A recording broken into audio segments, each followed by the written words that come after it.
Genius মানুষদের দেখে গিয়েছি এবং চিনে গিয়েছি, অথচ আমরা কখনো দেখিনি আসলে তাদের কথা বলার স্টাইল কেমন ছিল। তো চলুন আজকের এই ভিডিওতে এই জিনিয়াস মানুষদের সম্পর্কে জানা যাক এবং তাদের ভয়েস শোনা যাক। আর চ্যানেলে যারা নতুন তারা অবশ্যই সাবস্ক্রাইব করবেন।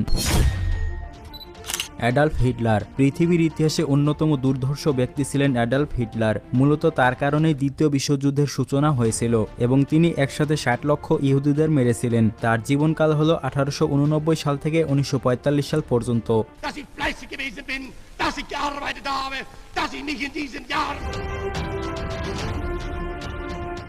ব্রুস লি। পুরো পৃথিবীর বেস্ট মার্শাল আর্টিস্ট ছিলেন তিনি। তার ফাইটিং গতি এতটাই ছিল যে মুভি শুটিং এর সময় তার অ্যাকশন সিনগুলোর গতি 24/সেকেন্ড স্লো মোশন করে দেওয়া হতো, না হলে তা মানুষের চোখে ধরাই পড়তো না। তার জীবনকাল ছিল 1940 সাল থেকে 1973 সাল পর্যন্ত এবং তিনি ছিলেন একজন American martial artist.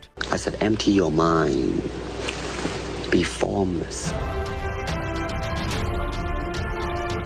Albert Einstein. পৃথিবীর সবচেয়ে বুদ্ধিমান ব্যক্তি ছিলেন বিজ্ঞানী আলবার্ট আইনস্টাইন। তিনি এমনই একজন ব্যক্তি ছিলেন যিনি তার জীবনে কখনো ভুল করেননি। আলবার্ট আইনস্টাইনের দেওয়া সূত্র ছাড়া আজও বিজ্ঞান তার গবেষণায় অচল। তার জীবনকাল ছিল 1869 সাল থেকে 1955 সাল পর্যন্ত এবং তিনি ছিলেন একজন জার্মান নাগরিক। It followed from the special theory of relativity